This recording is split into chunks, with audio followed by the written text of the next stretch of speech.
Welcome to the Invested Dads Podcast, simplifying financial topics so that you can take action and make your financial situation better. Helping you to understand the current world of financial planning and investments, here are your hosts, Josh Robb and Austin Wilson. All right. Hey. Welcome back to the Invested Dads Podcast, a podcast where we take you on a journey to better your financial future. I am Austin Wilson, research analyst at Hicks & Zerker Capital Management. And I am Josh Robb, director of financial planning at Hicks & Zerker Capital Management. So, Austin, how can people help us grow this podcast? Yeah, we would love it if you would subscribe and get our latest episode every single Thursday. We have not missed one yet, and we're going to keep them coming. And we would love it also if you would leave us a review on Apple Podcasts or Spotify or whatever podcast app you listen to. We would love it if you would leave us a review. So today, we are going to be looking into, wait for it,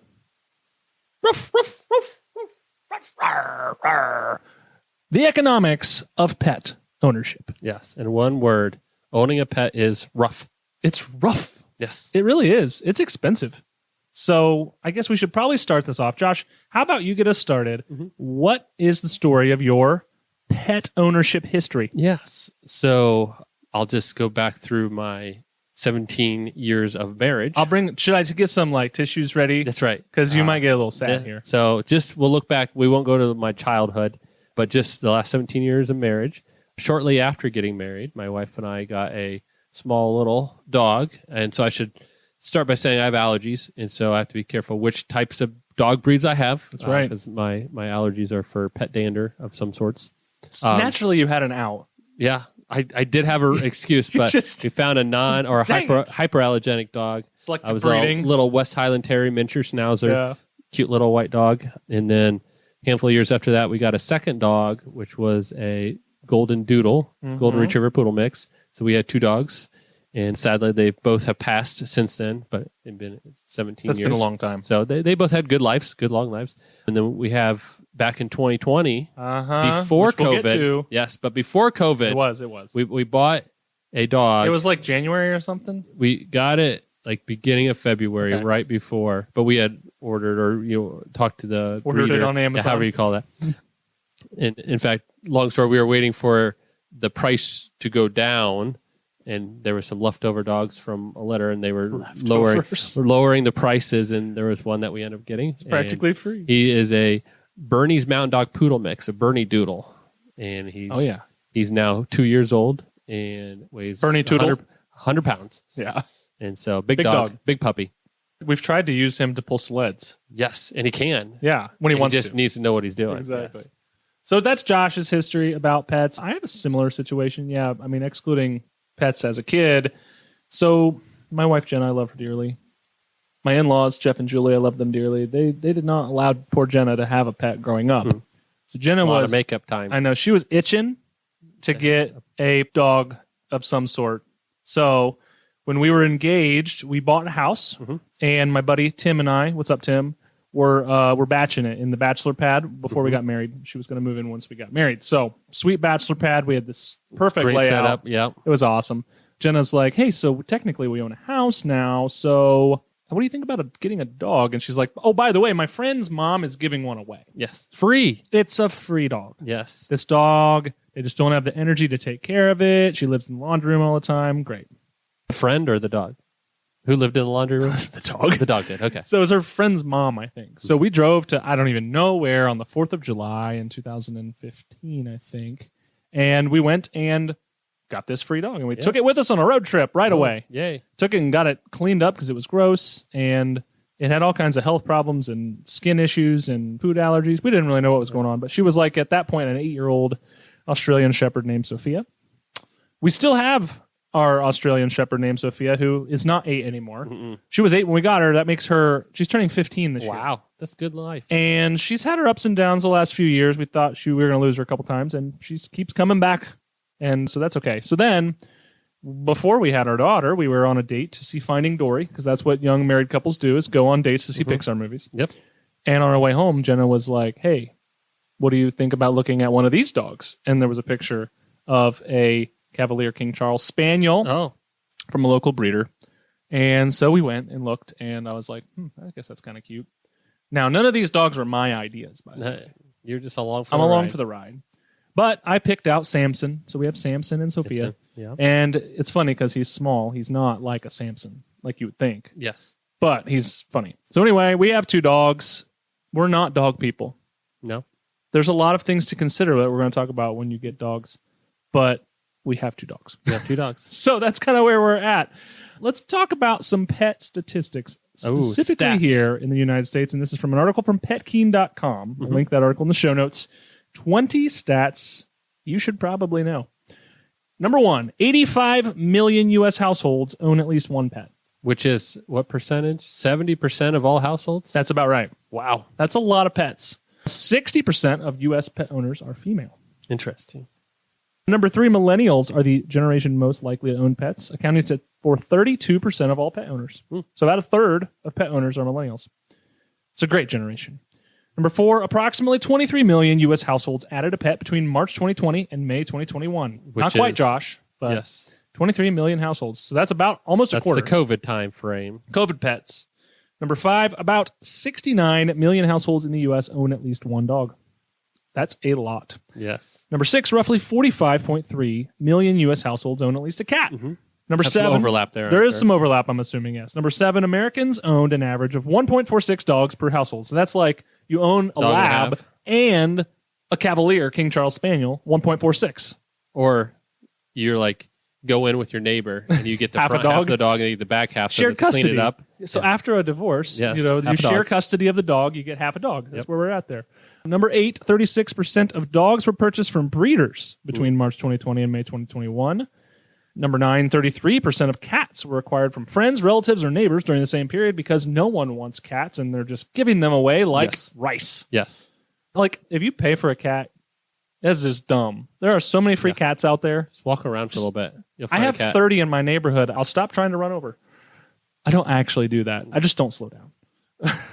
Number 10, the Labrador Retriever is the most popular dog breed in America with 98,300 registered in 2020. That's lot. That's just registered. Like that's true. Purebred registration. But Labrador Retriever, so a lab. Number 11, freshwater fish are the third most popular pet in the U.S., owned by 11.8 million households. So I'm guessing it goes dogs, cats, fish. I'm guessing. All right. Well, saltwater fish, number 12, are the least popular pets found in only 2.9 million households. But 2.9 million is still a lot. That's crazy. Number 13, 85% of dog owners and 76% of cat owners consider their pets family. Family. And I will say that while I'm not a dog person and my wife's not a dog person and we have 2 dogs, so we can look at this from the outside in, we had family pictures done with our pets at one point. Yeah. Before kids, that's okay. Number 14, the state with the highest rate of pet ownership is Wyoming at 72%. That's a lot. They probably 100% think they're our family. Pets are family. That's all they have out there. Number 15, the rate of pet ownership is highest among people living in mobile homes at 73.8%. Interesting stat. That is an interesting stat. So if you wonder why you see all those cats around the mobile home areas, that's because they're all from there. Number 16, the percentage of poultry. Yes, poultry. So that would be birds, chickens, turkeys. Yeah. Anything else considered poultry? Pheasants? Ducks? I don't know. That increased by 23% between 2012 and 2017. As pets. As pets. That's not for eating. Yeah. I think of Joey and Chandler. Yes. The fish or the chicken and the duck. Yep. Chicken and the duck. Chicken and the duck 1. Chicken and the duck 2 at the end. Craziness. Number 17. Approximately 6.3 million cats and dogs wind up in U.S. animal shelters every year. That's sad. 6.3 million. Yes. There are, number 18, between 30 and 40 million community cats in the U.S. So those are the stray cats. Which 30 to 40 million. I think that 30 to 40 million might be in my neighborhood. Yeah. Well, they're always on our porch. They're all over the place. And I do not feed them because they're not my cats. Some people do feed them. That's why they're still there. 30 to 40 million of them. Yeah. Number 19, 90% of dogs and 87% of cats adopted during the pandemic were still with their owners in May 2021. That's good. So it wasn't that much of a phase. Now, a lot of people were still pretty COVID conscious at that point, so maybe they still were home, but that was only as of May 2021. And last but not least, number 20, approximately 390,000 dogs and 530,000 cats are euthanized in U.S. shelters annually. So if you think about what goes into the shelter, 6.3 million, 390,000, not that many. I mean, it's a lot, but it's not. Well, as a proportion of what goes into the shelter. Yeah. So that's why everyone says get your cats and dogs neutered and spayed Yes. because they can't take care of them. Yeah. Not enough people. So let's take a step back, look at the pet industry in general. And this is according to spots.com, which we'll link in the show notes. Pets, pet products, and pet care are all part of a $103.6 billion national industry. Billion with a B. That's big. 40.5% of revenue is from food and treats alone. How do you feel about that, Josh? That seems about right. Food is expensive. That seems about right. I would love to see then. So you got food is 40%. Yep. Pet care. So if I look at vet costs, I wonder where that sits. Is that another? I'll tell you. 40%. I don't have it by percent. I have it by That's dollars, what I was wondering. But yeah, because my guess is probably 80% or more is on the general welfare of your animal, whether it's food or it's true. care. Actually, according to, which we're going to get to, an AKC article, the average spent per year on food and vet care is about the same. Okay. At $400 and some dollars. So if it's 40 and 40, then you're at 80%, 81% is on the care, and then you got all your fun stuff, right? Exactly. Yeah. So that is a big industry. The pet industry is growing by 11.6% every year. That's a big bunch of growth. The average pet-owning household spends $1,120 per year on their pets. Now, some of these numbers are a little bit different depending on where you're pulling it from, but that's $1,100. Roughly, yeah. 2 in 3 American households include at least one pet, similar to the number we looked at above. 2 corporations consume 49% of the pet industry's market share. And globally, so this is not just U.S., globally the pet industry is worth $232 billion, so more than double the U.S. I saw Gen Z spends almost $2,000 a year on Well, pets. they have to get those the sweaters and the avocado toast for their dogs. Avocado toast. Avocado treats, yeah. So let's talk about the true cost of dog ownership, and this is from an AKC article looking at averages. But I do want to point out that 47% of people said that the cost of dog ownership would not deter them from getting another dog. And I want to say that I have 2 dogs, and I know that should not be true. And maybe you should consider the cost when you get another dog, or a dog in general, because here are some numbers that might shock you. So there's These are averages? These are averages. Okay. One-time expenses, this is just dogs. One-time expenses versus annual expenses, okay? So, one-time expenses. Purchase and adoption fees average $646. Okay. Seems a bit high, but maybe that's right. Spaying and neutering costs, $160. Emergency visits, surgeries on the one-time expenses average $631. Training fees and supplies, $340. General other supplies like a bowl, crate, leashes, $350. Total, one-time expenses, $2,127. Okay, let's look at annual expenses. Now, this is average. Yes. Average annual expenses on food, $446. Vet care, checkups and shots, $423. Travel, $279. Where are you going? I don't know. Grooming, $190. Pet sitting, walking, and boarding, $223. And that's something that I really want to plead with people who are listening who don't have pets and are considering it. Please consider the pet sitting and the boarding side of things before you consider getting a dog, because if you're young and single especially, and you're thinking about getting a pet, you can't just up and leave whenever you want. That's true. Because you now have someone depending on you. Toys and treats, $217. Ongoing training, which my dogs certainly don't get, $254. And dog events, I don't know what that means. Birthday but the parties. AKC, They're friends' birthday parties. It is. AKC says there are $457, totaling $2,489 per year on average. Yeah. So that's a lot of money. Seems higher than the other stat, but again, they're looking. That's pulling all maybe their this is averages. in Los Angeles. Probably dogs are the most expensive. Dogs are the pets. most expensive, but they're also the most common. Yeah. So, although with fish, if you figure the electric bill included in running your tank, that would add up over time, I would think too. I mean, fish only lives like 8 weeks. So if you have like a tank you have ongoing, you're probably constantly replacing them. But either way. Yeah. So an interesting thing that's become quite popular is pet insurance. So you and I can have health insurance. Yes. We have life insurance. We have disability, whatever. These are the insurances that humans have. Well, it's become very popular lately to have pet insurance. So this is similar to health insurance for humans, but for your pets. As of 2020, 27% of pets had insurance, and that was up from 18% in 2019. That's a lot. Yeah. And according to money.com, which we'll link in the show notes, pet insurance helps pay for your pet's medical care, with many policies coming up to 90% of your vet bills. However, that proportion varies by insurer and will by your preferences. In addition, some procedures and care are excluded from coverage. With some policies, you can also hit annual or lifetime caps on payments, which can mean some bills aren't covered at all. It can be challenging to find comprehensive coverage for your dog or cat at an affordable monthly premium. So that is something that is very new and I think worth thinking about. But Josh, I think it's time for a break. Yes.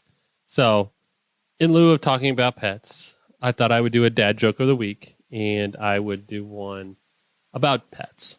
All right. I got two for you, actually, if you don't mind. Oh, bring it. The first one is more just a phrase or a funny. So, you heard the raining cats and dogs. Oh, it's raining cats and dogs, yeah. You know what happens when it rains cats and dogs? Oh, I did at one point, but I don't now. You better watch out. You might step in a poodle. Poodle, that's funny. But here's the other one. You'll like this one. What do you give a dog who has a fever besides the medical insurance? You got me beat. A mustard. Mustard. Because that's the best thing for a hot dog. Mustard. That is really funny. Hot dog. Yeah. Well, hot dog, Josh. Yeah. That's a good one. So, because I'm a nerd, Yep. I want to talk about the opportunity cost of pet Ooh, ownership. okay. And this may sound, again, like I'm on the anti-pet bandwagon. That's not what I'm going for. Yep. But these are some thoughts. So if you think about the annual cost of pet ownership, depending on what we're looking at, $1,000 to $2,000 per year on the lower end. Yep. If you invest $1,000 to $2,000 just the first time, just the 1 year, for 30 years at 8%, that is about $10,000 to $20,000. You multiply it by 10 roughly, and that is essentially what that would be. So, is 1 year of pet ownership worth $10,000 to $20,000 of future money? That's something everyone must ask themselves, and everyone must make that choice on their own. Mm-hmm. Is 5 years of pet ownership worth $50,000 to $100,000? I don't know. Everyone's got to choose that. But remember, that's not the actual cost coming out of your pocket, but that's what you could have grown your money to by investing. So, dogs, in that case, are even less affordable if you're thinking about the opportunity cost that you're giving up for them. Same is true for everything, right? That's the Nope, just pets. how you think about spending. Haircuts. When we talked about budgeting, we talked about that in the past, but is what I'm spending on worth it? Worth the cost of giving up that cash that I could be using for other things, paying down debt or investing? So that's why I stopped getting haircuts. That's right. Just grow it out. Yep. Too expensive. It's not worth it. That's a Warren Buffettism. Is this haircut really worth $3,000 or whatever is what he says? Yeah. So the better way, in my opinion, to ride the pet trend, which is growing rapidly, yes, is to invest in it. But when we're talking about investments, as always, this is not a recommendation. This is our compliance officer coming out. It's just the options or opportunities out there. We are not recommending any of these that we're mentioning. They were just highlighting some of the ones out there, especially those with fun names, because I like that. They are fun names. So one name you may have heard of is Colgate Palmolive, ticker CL. That is a consumer goods company that produces food through its Hill's Pet Nutrition business. They also make toothpaste. Recommended by 1 out of 1 dentists I know. General Mills, ticker GIS, the consumer foods conglomerate, owns Blue Buffalo, which is growing rapidly and quite expensive. That's the gourmet, bougie, nice food. Yeah, the bougie food. Ooh, yeah, fancy. I'm too good for Walmart, Kroger food. JM Smucker's another one, ticker SJM. This is another consumer goods company that produces pet food under the Rachel Ray, Nutrish, Meow Mix, and Milkbone brand names. Milkbone treats. We use Rachel Ray dog food right now. Yeah. That's kind of the latest one we're on, and our dogs seem to like it. Yep. She's really lowered her food standards from cooking for people to dog the food. Ingredients, natural. The next one is Mars, privately owned company, but it's behind candy bars and pet food like Mars Pet Care. And then a couple other companies, Nestle, which is a Swiss consumer company. They own Purina, very popular.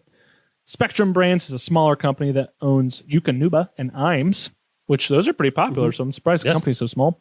Some more modern, less specified, or maybe more specified to pets, but less about those are food. all Those are food or conglomerates. These are some overall pet trends. Chewy, CHWY, e-commerce play on pet supplies, offering all kinds of stuff shipped to your door, went public in 2019. Trupanion, TRUP, that provides pet insurance for your animal companions, and that could be a way to capture that trend if it becomes more and more popular. The original Bark company, ticker BARK. Bark. Boom. That's Nailed Josh's ticker of the day. Nailed I don't know, maybe. I got another one. Might be. There's another one. They went public in 2021, and they do a subscription service a subscription service. Subscription service for dog toys. Another one is IDEX Laboratories, IDXX. It's a pet diagnostic, like dog blood work test company. Pretty cool. And this is the one I think Josh is most excited about. This is it. This is the ProShares Pet Care ETF. So if you're looking at not a specific company, but you want to ride the wave through an ETF, ticker PAWZ. I love it. Pause. So they really track a pet care index. So just more diversified there. Yes. So those are some ways to get exposure through investing in this trend. The question, though, Josh, we always must ask is, should you invest in this trend? Guess what I'm going to say, Austin? Moderation depends. Yes, one of the two? It depends, and you should always invest in moderation. But it really does depend. Is this something that you are passionate about and you think will do good long term? Yes. And so that's a reason. The other thing is, if you're globally diversified, especially here in the United States, you look at like a Colgate or General Mills, you probably own a portion of them in a diversified portfolio. In an index fund or whatever, it's already there. They're a consumer staple. They're hanging around. They've been here for a long time. So you may have some exposure there already without even realizing it. So should you invest in this trend? Like a lot of things, it really just depends on what your goals are, what your objectives are, and really if you just have a passion for that. Sometimes people like to expose themselves to that piece of the industry a little more just because they have a buy-in there. Right. And if you have any questions about that, talk to your advisor because they will be happy to answer whatever questions you have about Bring your pet in to meet the advisor. Ooh, don't do that if you come into our office. Yeah, Josh is allergic. So here's a question. Yes. Should you get a pet? Well, that just depends. Wow. Yes. Look, 2 in a row. Yeah. But really, it depends on your family situation. First one, like Austin's been relentlessly pointing out in this episode, is can you afford it? Because what you don't want to do, in all honesty, as much as we've been talking about, what you don't want to do is buy a pet and then take him to the shelter because you can no longer manage them. That is just sad. And, no one wants to see an animal suffer. So that's the key. Can we afford and take care of this dog and provide it what it needs? Because dogs have needs, just like a lot of other creatures and people out there. But should you get a pet really depends on where you're at with your life, where you're at with your financial situation, and what your goals are. Because, like you mentioned, it does take time, does take effort, does take money to raise an animal. Yeah, I would recommend. I know I've come across maybe as more as the anti-dogger in this conversation, but I would say it does clearly depend. I would say it's not worth getting a pet right now if it would sacrifice your other goals that you're working towards financially in terms of your saving or your investing or you're paying down debt or whatever those are. Those should clearly come first. If you have some discretionary income left over, while I did talk about the opportunity cost, you actually have freedom to do that if you would like. So it's up to you. That being said, looking back at my early 20-something self, I may have looked into it a little bit further, mostly from the aspect of not the financial side. The financial side's real. It's the time. And it's more real for some people, but it's the time and the effort of leaving is probably the thing that stresses me out the most. Yes. Even to this day about pet ownership. So that's something that I would think about. But everyone's got to make that choice for themselves. And I leave you with some words of wisdom. Words of wisdom. And these words of wisdom are something that I hope ring true for many of you.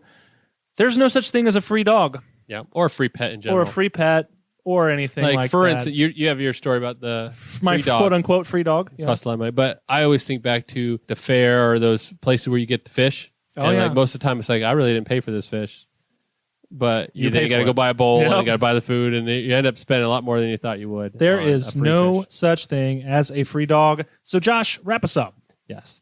So, thanks for listening to this episode. Make sure you share it with your friends and family and all pet owners around.